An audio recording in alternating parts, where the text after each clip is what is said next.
Our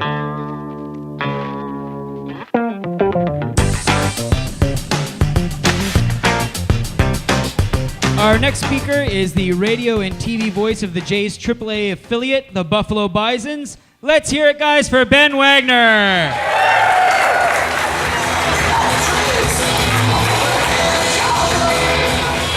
And guys, Ben will be joined by the voice of the Jays single A affiliate, the Lansing Lugnuts, and is a co-host of Around the Nest. Let's hear it for Jesse Goldberg-Strassler.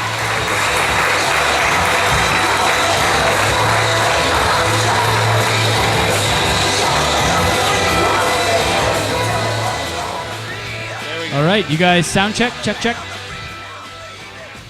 Nope. Check. Oh, 1, 2. All right, I think we're all mic'd up and ready to go. Okay. All right, guys. Well, first off, if maybe I missed a little something, you guys want to just tell everyone quickly a little bit more about yourself? I think we just witnessed the best pickup line ever. So congratulations to you, sir. That's the greatest icebreaker I've ever We want to witnessed. hear about your date. Yeah. Yeah. Yeah. Congratulations. Yeah. Nicely done. $25.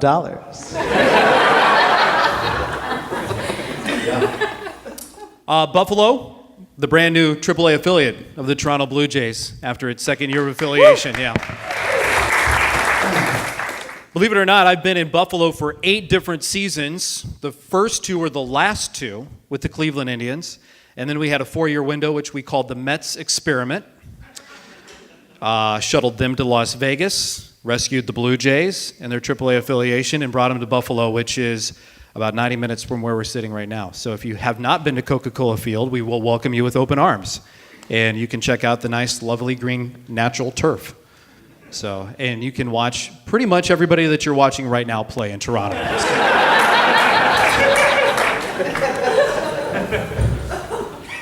Great. A little bit about yourself.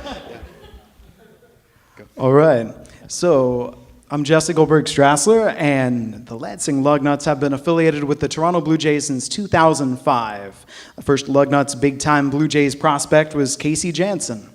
I joined the Lugnuts in 2009. Yeah, Casey. Socks up.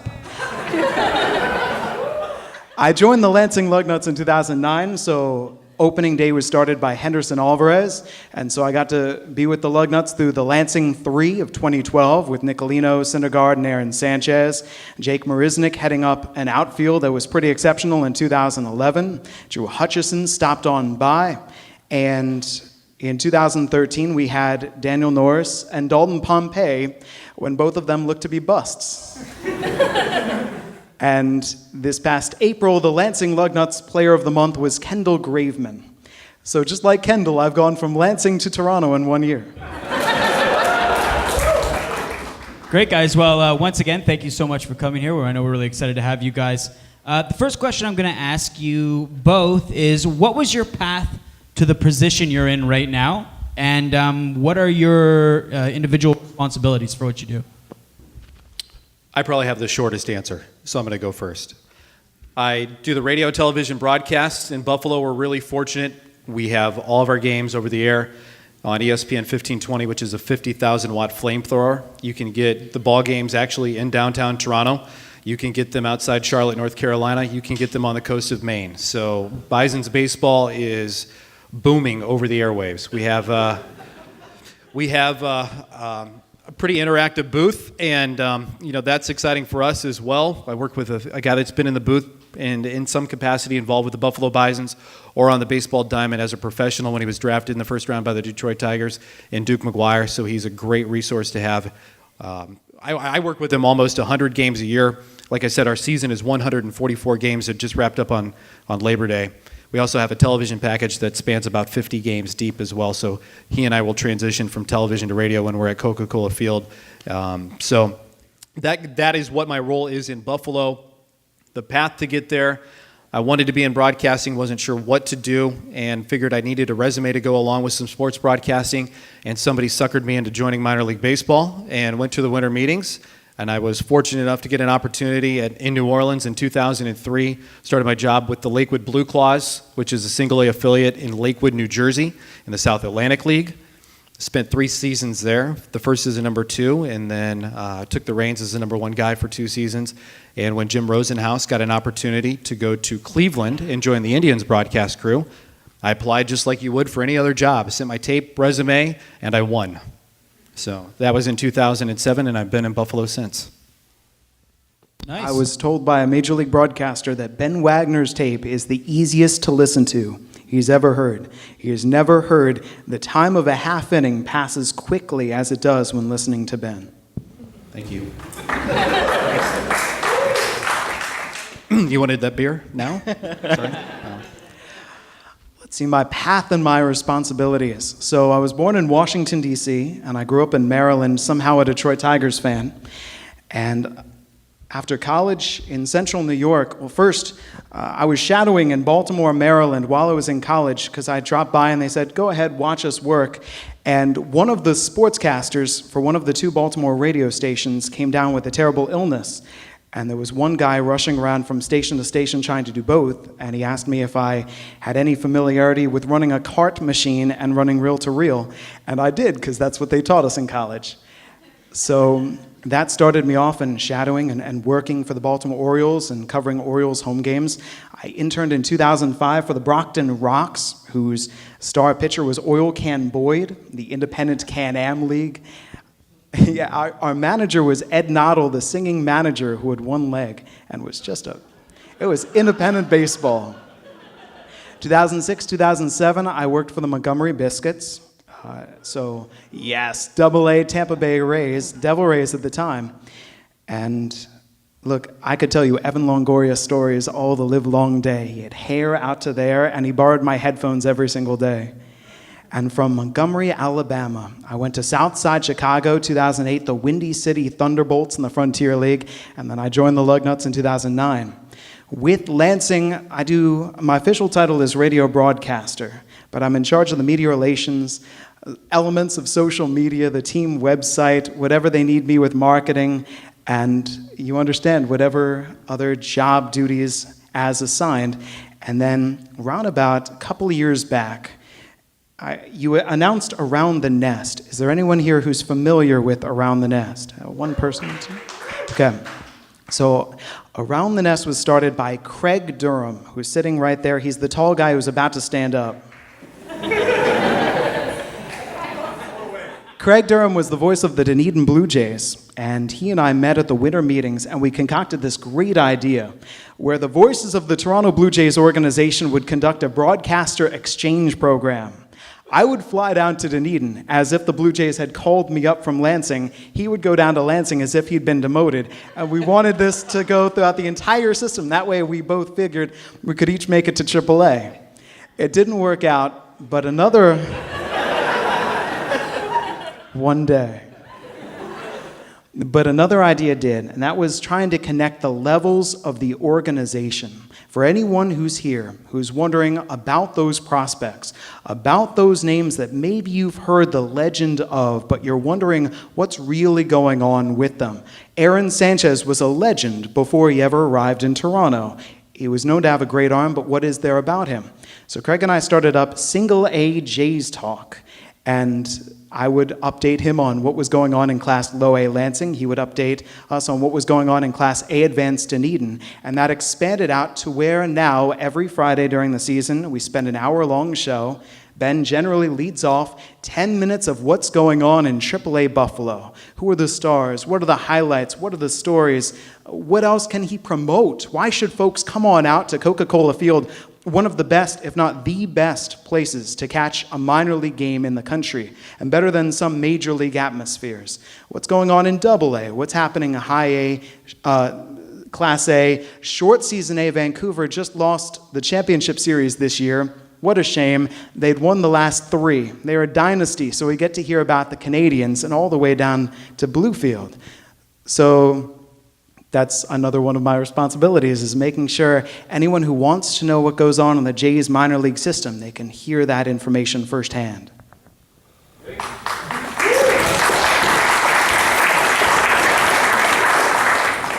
Now, I'm not sure here. By quick round of applause, how many people here have actually had a chance to go to either Buffalo or Lansing to catch one of the games?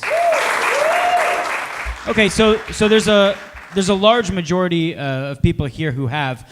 Now, if you guys could, for the people who haven't been able to go there, what would you guys categorize the experience like?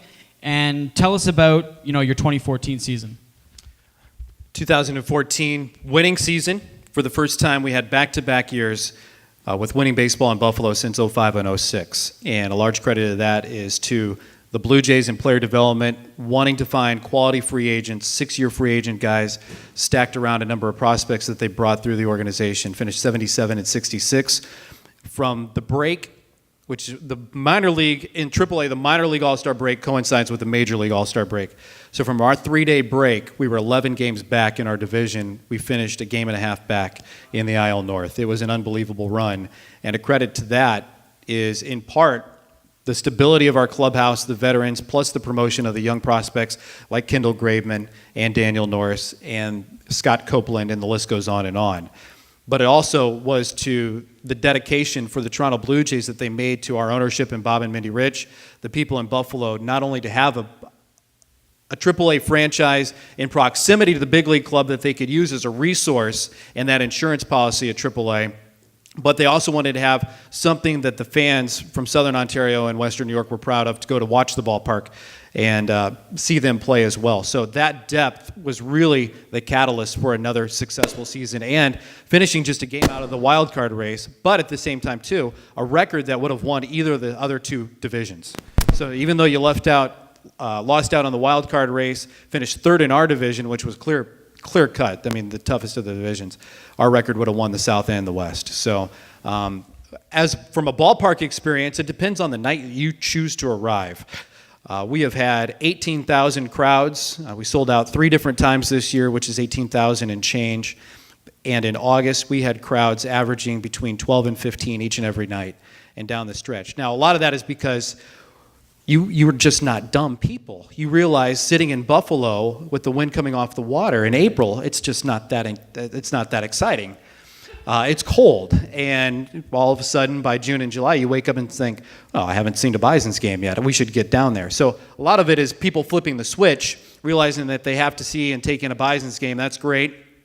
Again, always there, and with the flexibility of having a ballpark which is still the largest in the minor leagues, of 18,000 people, and of course Buffalo had aspirations of being a major league franchise at one time, and that's why the ballpark is so big and still very similar to what it looked like when you knew it as Pilot Field when it first opened. So that goes a lot to the kind of experience that you're going to have. You're going to see the in-game promotions in between every inning break. You may see some zany stuff like Star Wars Night with little vignettes. Have you been? You have been. Do you have your tickets for 2015? Wrong answer, because they're on sale right now. Is it on May the 4th? No. Here's the thing, because George Lucas has to approve every Star Wars night. He approved ours. Yes, and that's the thing. So while there is also a cult following, a number of people like to go to different minor league ballparks and to experience in their groups and the characters. And Jesse and I may each have a Chewbacca outfit on. Well, we're going to compare what grade is better for movie quality. So that's the kind of conversation that you're going to see at Coca-Cola Field on one of those given nights. But we also do great events for charities. We do a lot of the same things that you've been accustomed to. If you've been to a minor league game, you can see the inflatable mascots. You can see the superstars. You can, from time to time, if we can talk him out of retirement, you can see the famous chicken come to Coca-Cola Field as well. So a lot of it just depends on the night. And if you're coming down to the ballpark, make sure you pay attention to Bisons.com, because if you pay full price for a ticket, you're probably not paying that close of attention, because there are so many opportunities for free tickets and discounted tickets and family 4-packs, and how we can not only give you a ticket, but we can also save you some cash on the food and beverage aspect of things too. All right. Yeah. Date night. Lansing, Michigan's an interesting place because the stadium is directly downtown, and what it might hamper you in terms of parking. The stadium is tucked into a city block a couple of blocks away from the state capitol. And about 7 minutes away, you have East Lansing, Michigan State University. And that convergence of this enormous campus and the state capitol, people coming in from all over, leads to a good time. The stadium, because it's packed on down. It does. Date night. And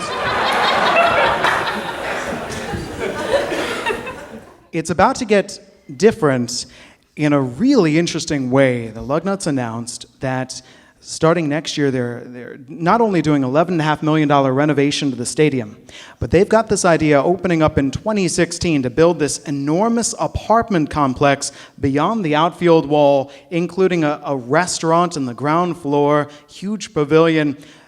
The area that the stadium is around used to be the district that was not rated PG, or probably PG-13. Stadium coming in changed everything. And suddenly families started to bring folks downtown, and the mayor said, this is what I'm looking for. I want people to come to this downtown area. After a game, anyone who's been there to Lansing knows there is so much to do. You are right downtown. There's not too far to walk. Dueling piano bar. There's the Tin Can, which only sells beer out of tin cans. There's all sorts of variety of restaurants and clubs and interesting entertainments. And they said, well, that's what we've set up on the Strip, Michigan Avenue. We can revitalize even more. And so I'm interested to see how Lansing's going to change. As far as the 2014 season, the Lugnuts went 62-77. We are not judged on that. We are the classroom, whereas the Buffalo Bisons are Toronto Blue Jays East. We are the place where the players grow. We are that development. There's a pitcher named Anthony Desclafani who has made the major leagues now with the Miami Marlins this year. Desclafani showed up 2012. He was a hot shot. He said, I'm ready. I've got the most command. And yes, he came with the reputation that he had more command than anyone else on the team. And the pitching coach said, throw me a fastball right there. And he did. And the pitching coach said, you throw me 10 more in a row like that, you're going to the bigs. And he threw 4 out of 10. That's what the Lugnuts are for. And so despite... and maybe for broadcasters too. So those wins and losses, we'd love to attract folks on that. Instead, we get the atmosphere, whether it's the Thirsty Thursday, whether it's on Hump Day Wednesday. We brought in a camel. It was great. Humphrey. And Humphrey would parade around the field. Yes. And this is starting to get suggestive. And then Fridays and Saturdays, huge nights for families to enjoy because the baseball we can't control. We're not too sure what the players are going to provide. We're going to see sparks of the greatness. We're not going to see 2014 Daniel Norris. We're going to see 2013 as he's starting to realize how good he can be. But those sparks are awesome. As Dalton Pompey starts to figure things out. The team's one-loss record wasn't great, but we got to see pitchers like 19-year-old Miguel Castro, or young 20-year-old third baseman Mitch Ney. And that made the baseball worth enjoying.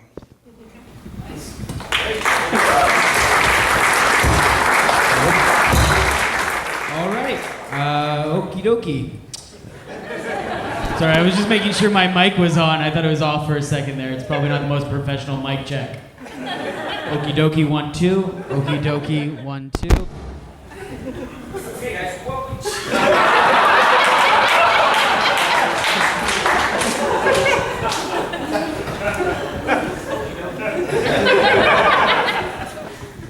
What would you guys say that you know more about the minors than someone who would say that they're a minor league fan themselves?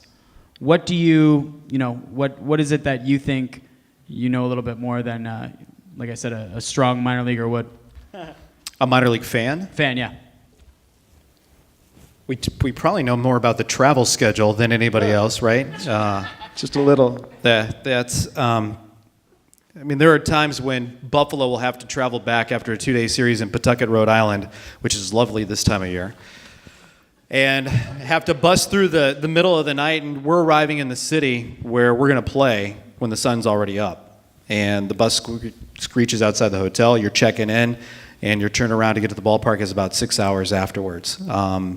Or the fact that you may be playing in Gwinnett County, and you're flying out from Buffalo on the first commercial flight that morning. So your team call or team bus to the hotel is around 3:30, maybe 4 o'clock in the morning. You're on that 6:05 flight to Atlanta, if you're lucky enough to get a nonstop.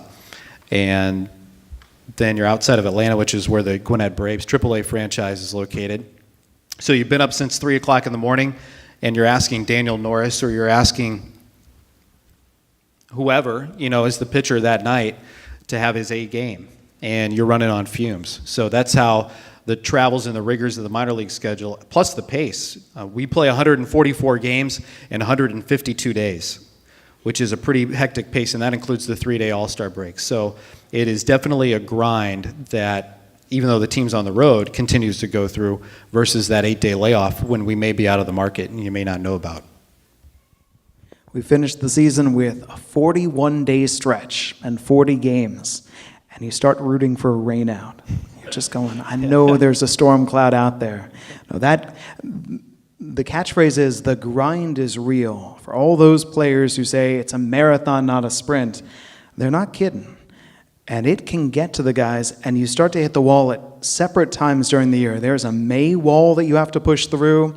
There's maybe a June or July right around the All-Star break, maybe right before the All-Star break, and then in July, right when you realize that August is that stretch where you just have to muster all of your energy. It's true. We do. That red-eye bus ride is no joke. We take one bus, and I'm about 5'6" on a good day, and my legs are cramped. And so you can imagine how the players on our team, now travel schedules and travels are different for other teams, but the players on a long bus ride, it is tough. And you might not sleep on that bus. Some guys have discovered the secret, some guys haven't.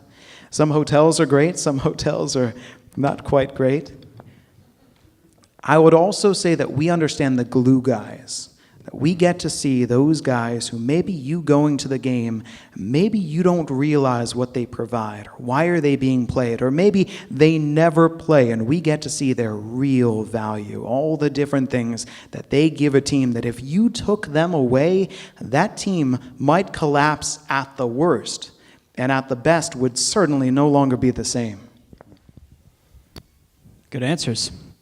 Okay, guys. I don't know if you guys knew this, but I was quite a baseball player myself growing up. Just ask my mom. But I was interested in going into the minors. Did a little research and chose not to. Unrelated question. Completely unrelated question. Why do they test for marijuana in the minors and not the majors? Are you sure it was your decision that you didn't go to the minors? Just answer the question, please. Yeah. Why do they? Yeah. Why in the minors but not the majors? Well, it's the drug substance policy that Major League Baseball instills with the player development people as well. That's the overall premise. They're trying to clean up the game. They don't want, and technically, if you're on the 40-man roster too, you're not tested for marijuana if you're in the minor leagues. So if you're on the 40-man roster, whether you're in the minor leagues or not, if you're part of that 40-man roster makeup, you're not tested for marijuana. But obviously, they're trying to clean up the game. They're trying to, whether it's a controlled substance or not, they're testing for different things, and that's the short answer, I guess. There are other differences. Tobacco is a huge difference. Right. You're not allowed to have tobacco in the minors either. In the dugout, in the clubhouse, in actually anywhere on the facility, if you're an active uniform member or a participant of the team, trainers, strength and conditioning coaches, you're not allowed to have it. Umpires go as well. So and the drug policy people can walk into your clubhouse anytime. Oh man. And search for it. I don't know what your drug testing stories are, but two that come quickly to mind. We finished a 15-inning game, and they were waiting for the players at midnight in the clubhouse. We walked in at 9 a.m., maybe even earlier, for a 10:45 a.m. morning game, and here they were waiting for the players. It is tough. It is stringent. I've been with one team back when I was in the Tampa Bay organization where a player tested positive, and the team blew up at him. Not just for letting down the team, but because they don't want the fans to get that image of them, and they felt that he had tarred their entire name. Those drug tests are real in the minor leagues. Yeah, they usually come down pretty swift, much faster as well on the minor league level than what you'll see on the major league level too. Interesting. Okay.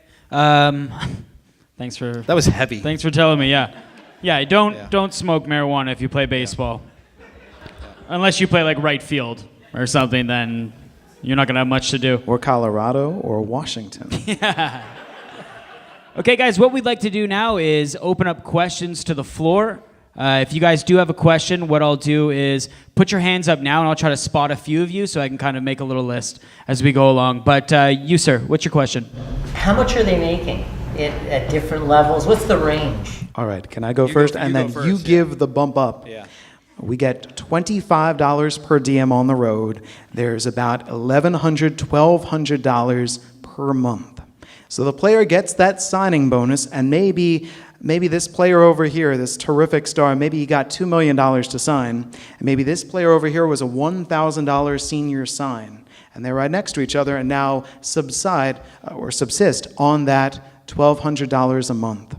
And so what you see is, if it's a first-round draft pick, maybe the agent calls up, makes the apartment plans for him, and meanwhile over here you've got 6 guys living in the same apartment, or the host families. So that money per month at my level in Class A, whether it's the $25 per diem on the road or that much, and for the Latino players, they mail it right home. They generally do not look at that money. They're staying with host families in Lansing, and that money goes to take care of their parents, to take care of their siblings, to take care of anyone that they can. Our pitching coach, his dad passed away, and he sent however many months' paycheck back home to take care of the funeral. Yeah, the money actually is the same at AAA as well. It's a $25 agreement on the new the minor league player agreement as well, in the collective bargaining agreement on the minor league component. So it's $25 a day if we're on the road. The price range or the salary range is vast, because you've got guys that are on the 40-man roster that can draw off of that. You've got guys that are still living and siphoning off their signing bonuses. You can draw off of that. Maybe a guy spent a year or two in Japan, for example, and they've really cashed in, made a couple of $1 million. It's a huge nest egg for them. You see that kind of transaction a lot at the AAA level. Then you've got the guys that maybe are fringe guys up and down from the big leagues that become 6-year free agents, which are vital pieces to every minor league makeup, clubhouse makeup on a AA sometimes, definitely at the AAA level as well. Those are some of your big glue guys. You have good organization guys. They'll sign from anywhere, depending on the organization's policy, from $15,000 maybe even to $22,000 a month. But remember, you're only collecting the check from April through the end of the minor league season, which for us ended on September the 1st. What fun jobs have you heard about from your players for the winter? For ours, we've had a player who was a grocer, one guy delivered pizzas. We had 2 different players, one from Mexico, one from Chicago, both studying for their MBA out of the same textbook. They didn't realize it. And we had a player who was studying to take the firefighter exam. I love hearing those off-season jobs. The best one for me is Richard Blyer repairs yachts in the offseason. He Imagine does, those tips. Yeah, he repairs multi-million-dollar yachts. He lives in Florida in the off-season. His high school buddy, his dad owns the company. He needs the flexibility within the job, so he comes back and forth, and he does everything from grinding fiberglass to cabinetry work. And it's that. But you also have the guys like Andy LaRoche, who makes hundreds and hundreds of thousands of dollars because of his major league experience. And let's be honest, his brother has done quite well for himself as well. And Andy with the and plus he's on Buck Hunter. Any avid hunters out there? If you know Buck Hunter, they're making more money off selling hunting videos and DVDs and apparel than they are playing baseball. It's incredible. It's a phenomenon. It is, and it's growing rapidly as well. And we get a lot of it on the bus when we have to watch the videos. So sorry, Bambi, but.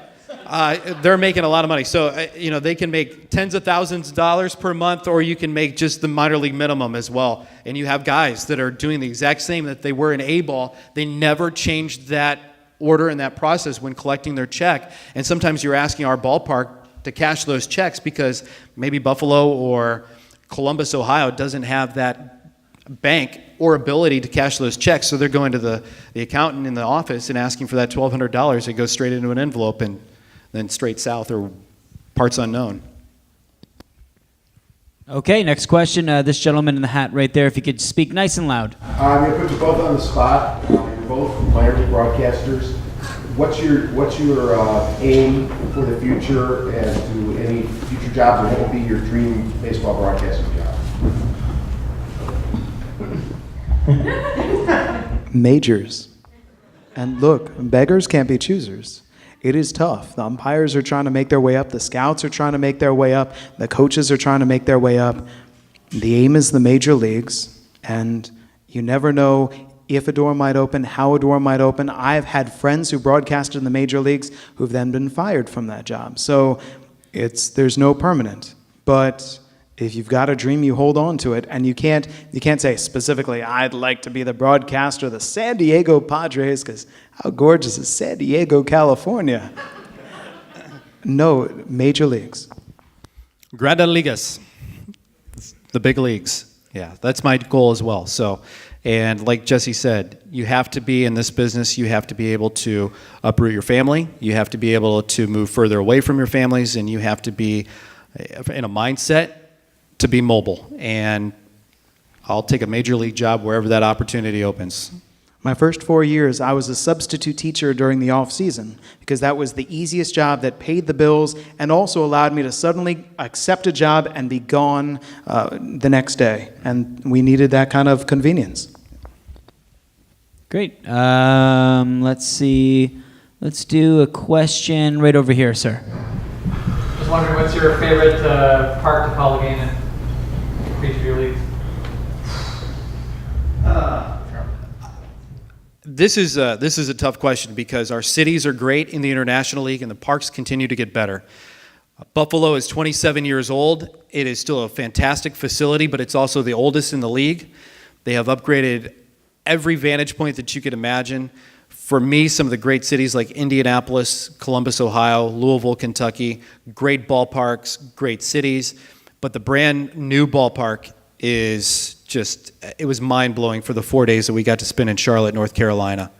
It has a skyline that spills right over the right field wall, very reminiscent of what you may have seen on television, like PNC Field, where the skyline wall just recessed over the river. But in Charlotte, those buildings are relatively new. They have incredible looks to them when the sun sets because that glow radiates off of all that glass. And it is just a sight to behold, and the ballpark is just phenomenal. And it's a brand new facility, so they're jamming 10,000 to 12,000 people in there every night. That is one of the more enjoyable trips for us. Durham, what do you think about Durham? I love the ballpark in Durham, but they shoved us so far down the first base line, and then the booth is about as big as these two chairs put together. And I work with a guy that's 62 years of age. How do you think he feels about shuffling his chair next to me? And then, you can't see center field or right field. So those are our own little barriers. So welcome to the minors. So thanks for bringing that up. Sorry. Charlotte's really good. It's a trigger. Yeah. I would give you two answers, because the best ballpark in the Midwest League is Parkview Field in Fort Wayne, Indiana. It is not close. It is a gem. If you were anywhere in the vicinity, get there. I'd put it up against ballpark after ballpark after ballpark that I've seen. It is perfect. Burlington, Iowa. Burlington, Iowa is older. It's very historic, and it's minimalist. The fans seat about 1,000. We had a player named Derek Lovelace, who I hope is going to be a huge breakthrough prospect you'll hear about in 2 years. He's from Solon, Iowa, about an hour and a half away. The entire town drove to the game. They packed the first base side bleachers all the way to home plate. It was like watching a high school college. It was one of those games. I wouldn't put it up there in terms of the Caribbean series, but it had that kind of emotional intensity. And it's such a great place. They don't play tons of music. They let the sounds of baseball ring out. The PA announcer is very understated, and you are hovering right there above this field that have trees beyond the outfield fence. And so if a player like, a couple of years back, Eric Hosmer hit one over the trees, and you felt like you were watching Paul Bunyan step up to home plate. So there's the best that baseball has to offer in terms of modern amenities, and then there's that great tradition. One of my regrets is that I never made it to Rickwood Field in Birmingham, Alabama. I've been to Bosse Field in Evansville, Indiana. Those historic places have charm. You can walk into Wrigley Field, you can feel it. It doesn't matter what amenities aren't there. You can just feel that there's been a lot of baseball played here. Great. Next question from you right there. Minor League Baseball is known for some of their crazy promotions. I want to know, either in this job or any of your previous jobs, what's been the biggest promotional fail? I can go first real quick. We did, in Brockton, Massachusetts, we did Salute to Blindness Night.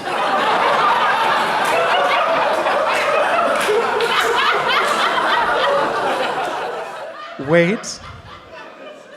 This included telling all of the fans, close your eyes and listen to the sounds of the game, which is great if there were no such thing as foul balls.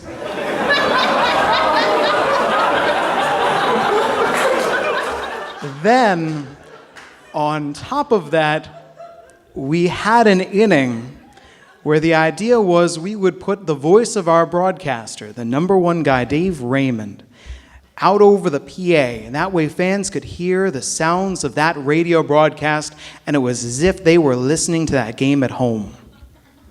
The players could hear him. And so when he says something like stepping up to the plate, I don't know, Ben Johnson batting 182, he's gone cold recently. The umpires did not appreciate either. That was the quickest inning ever. Players were running up to home plate to swing at the first pitch just so their at-bat could conclude. And you've never seen a shortstop getting ready to field what the voice of God is saying to everyone is a routine ground ball. That's my answer.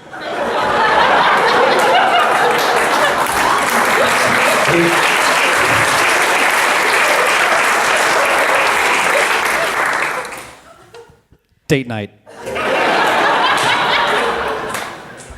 I can't top that. There's no way I can top that. There are unique promotions. There are unique individuals that will promote themselves at their winter meetings, and they try to line up as many gigs during the course of the winter that they can just hit the road and region by region, stop at every minor league venue. They can do halftime performances as well. One fail for me is a guy by the name, or he goes by the name of Rubber Boy. Rubber Boy, have you seen him? Yeah. Rubber Boy has good days, and Rubber Boy has bad days. When he tried to step himself through a tennis racket, and remember, you only have 90 seconds to get these promotions done. About right here is where Rubber Boy had a little bit of a problem. Warm-up pitches are done. Throw goes to second base. Everybody just watching Rubber Boy struggle, trying to break a tennis racket over his shoulders, twist it down. Obviously, there's no threads, in the tennis racket. He was trying to stretch himself through the tennis racket. And the arm was tangled here, and it stopped on the waist. Next thing you know, after some awkward silence in the crowd, one very stoic wave, and he walked off the field. So, that was one of the greatest fails I've seen in minor league promotional history. Okay, guys, we have time for 3 more questions. Does anybody have a question? I know I've got one. Okay.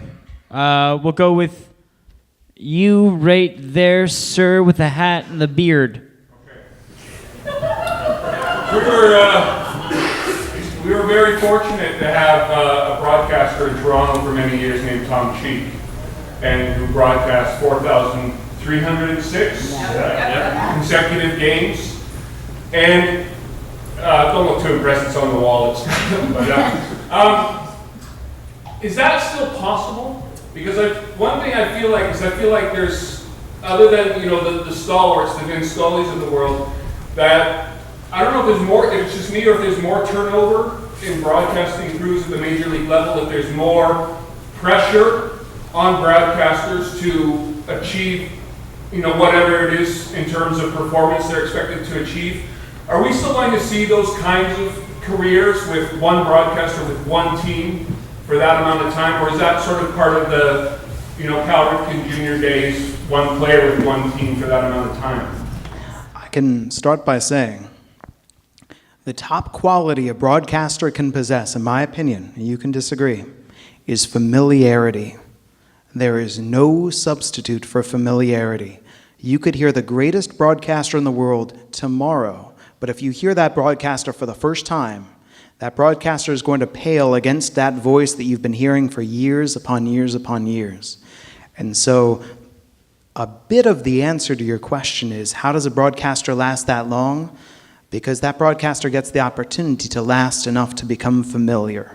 That fans aren't saying, yeah, but remember the guy before him. That familiarity is huge. Do you remember Ruhit talking about how, think of the Blue Jays fans of today getting weaned on Edwin Encarnacion, or who out there is saying, I want to be just like Marcus Stroman. Whereas you might be sitting back and you might be saying, you remember Dave Stieb? That was a pitcher. So I think that's something that broadcasters have to compete against, through no fault of our own, is there are greats who come before you, and if you try to imitate them, you are lost. There's not a lot of patience. The social fear these days, and as great as the apps of MLB.com have been, you're now able to bounce around the dial, as it were. You used to have your one guy. This is my guy, night in and night out, on the radio and on the television. But now with the app, you can not only see both television broadcasts and rewind them and go fast forward in case you missed a couple of pitches or whatever, but now you can get the home radio, the visiting radio, a national radio broadcast, and maybe even alternative language. So your resources are more if you fall in love with a guy, or even if you're not familiar with one of those guys, like Jesse said, and you become one of the staunch supporters of another guy, you can obviously bring that to light on the social blogospheres or on Twitter if you don't like an answer or if you don't like the way an inning was called or a moment. There are those guys that still exist. Jim Weber has not missed a game in Toledo, Ohio since 1978. It's been over 5,000 consecutive AAA games in the International League for Jim. So there are those guys that still possess not only the love of broadcasting, the love of being on the air every night, there is the love of the game as well, and telling the stories and weaving them in and out of the season. So is it available? I think 100%, because there are those people out there. But when agents also negotiate contracts and also sports corporations or with those teams, some clubs just don't want to burn out their broadcasters. They want guys fresh. They want them to take 4 days here and 4 days there just so they come back rejuvenated so they can bring their A game for you, whether it's on TV or radio. So those are also outside influences. But for those guys that love being in the air chair each and every night, there's 100% that possibility that still exists. Also, you get sick during a year. There are all sorts of different things that can break things up. You would, but I would never touch that streak because I have to take off for Rosh Hashanah and Yom Kippur. I just can't broadcast on those games. But Ben's right. Give someone that opportunity. And if that person loves that city, and there are some ambitious broadcasters who see every job as that stepping stone to that greater goal, but if someone lands in a city and they love that city, and that city loves them back, there is something that gets connected. And you can hear that in the voice of the broadcaster, and you can hear that with the listeners, because that broadcaster becomes the voice of spring and summer. And it goes beyond players' careers. Players come up, they retire, they leave. That broadcaster is your constant. And a broadcaster has to be a trusted friend. That broadcaster is that person that you trust, what they say and everything that they're observing. If you trust it, boy, you like that broadcaster. If you're saying, and you're just calling out whatever they might say, if you're looking for something else to say, I don't think that's right, well, there's that disconnect. Okay, guys, who else has another question? Oh, yes, right over there, sir. Hi, the question is primarily for Ben. Here's the attitudes of the players who get demoted, who've had success in the majors and come in on specifically Ricky Romero, Del Bar, to the Santos, and also that happens from Double A, Single A. The attitudes of guys when people they react to that they carry on? Definitely. The question was about the attitudes of players that come and go throughout the course of the season, whether they're demoted. Usually, if they're demoted, they're not very happy. They've left a lifestyle and a paycheck that is unseen by the likes of probably many of us in this room. So they're, of course, given some time to sulk and be angry. Some guys come back and they turn it around, just like Chad Jenkins had to do 6 different times this year. He traveled sea to shining sea, whether it was missing the Buffalo Bison's game and hitting a flight that was late afternoon so he could catch up with the big league club in Seattle, or getting demoted in Kansas City, but turning around, even though by today's standards, you're given 72 hours to report to that next city when you've been demoted. He was in uniform and available and on the card for the Bisons that very next day. So you have varying degrees of how players interpret that demotion and also deal with it. In the minor league level and at AAA, I break the season down into 3 different parts. You've got the beginning of the year where guys that were fighting very hard to make the opening day roster, and maybe those last couple of remaining spots, whether it's in the rotation and you may not make the bullpen or the bullpen spot or that last bench spot. So you've got some guys that are just happy for a season to arrive at the beginning of the year, and you've got guys that are just totally gassed mentally and physically because of the jobs that they were trying to win through spring training. Then you've got what they call in the clauses of the contracts that they sign in the minor leagues are outs. And some of them arrive in early June, some of them may arrive in July. Those kind of outs will change guys in their interpretation of their attitude towards the game, towards the organization, but also they can turn them around for the positive as well, where they want a couple of hot weeks to really push the organization's hand to call them up. And if they don't make that 25-man roster and get an opportunity to be on the major league roster, they'll take their out. And that was agreed way before even signing with that organization, sometimes as early as November. That they can take that out if they're not called up to the big leagues one time. So, and then of course you've got the trade deadline, which can swap everything around. Guys get nervous, guys get antsy, guys get irritated because they want somebody at the big league level to get shipped if it's part of the trade rumors because they know they're next in line to play second base or right field that next night. And then of course the September call-ups is a major issue too with those guys. Specifically, you know, I saw Ricky Romero come down. He was very frustrated when he didn't have success at the major league level. I saw Ricky Romero be one of the most beloved teammates while he was in Buffalo for young guys and veteran guys and try to teach them how to act as professionals. And Ricky Romero worked his ass off when he was in Buffalo too. I'd walk into the clubhouse between 2 and 3 o'clock after every afternoon. Ricky'd be in a full sweat, you know, just trying to get better. And he was looking at video constantly. And I can tell you to a man, I mean, he was beloved in that clubhouse. And Ricky's a fighter as well, so and he displays that mentality. You know, Steve Delabarque's coming down. He's frustrated because of a number of different things, and the fact that he didn't have all-star success and it didn't translate. He wasn't able to get outs. But he's coming down to the minors. He's tweaking things. He's working in repetition. He's getting frequent work, and the list goes on and on. You can go to Sergio Santos. You know, the organization gave up once, wanted to come down. He was basically on his own plan, pitched in low-leverage situations, went up. Once another opportunity came around, didn't do so great. And, you know, he never reported to Double-A New Hampshire. And that's kind of that kind of cuts the cord pretty quickly with an organization when guys don't arrive. So you have a number of varying degrees, and a lot of it is just on the character of that individual, you know, when they come back. And it also speaks volumes, I think, how they feel about their teammates when they're coming back and forth. Great, we're going to do one more question. Yes, you in the Toronto Blue Jays hat. Hey, so minor league baseball is known for having a lot of young guys with a lot of downtime, which creates a culture of notorious pranking. I was wondering if you've got any great stories to tell about the best prank you've ever heard about on a team you're covering. Great stories, yeah, to tell.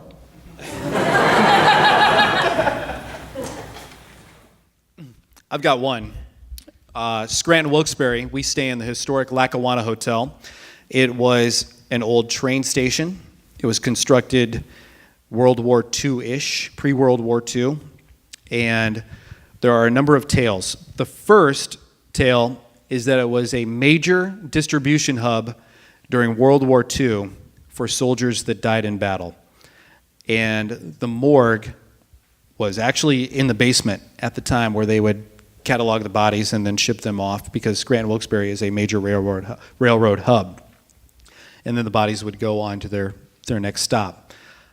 The second part, where you can deal with the ghosts of, the living dead, the second part is that during construction, there was a worker up on the 6th floor that slipped on some ironwork and fell to his death. The mother and the son were so distraught over this death, they too went to the 6th floor, and from the exact same spot, jumped off. So the 6th floor, as it goes, is haunted.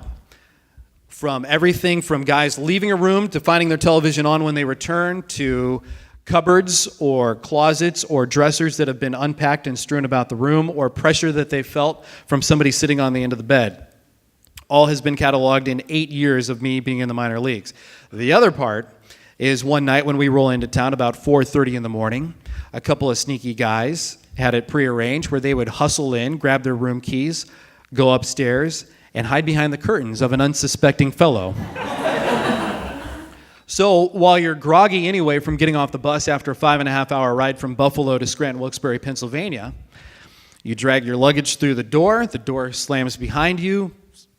I don't even turn on a light usually, I just kind of teeter into bed. But for Ricky Bonus that night, our pitching coach, he started to settle into bed, and then all of a sudden, the curtains started to shake. And then all of a sudden, 2 masked men jumped from behind those curtains and landed directly on top of him on the bed.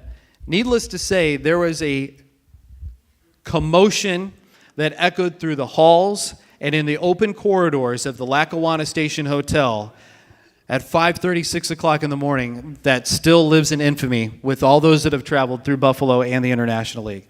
So that was one of the best premeditated pranks that I've heard about. I don't think I can top it. All of our pranks have been very, very small pranks compared to that, or compared to if you were keeping track of what the El Paso Chihuahuas did to poor Jeff Francoeur this past season. If you do not know, look it up. We do not enter that pantheon. All right, guys, well, let's give a big round of applause.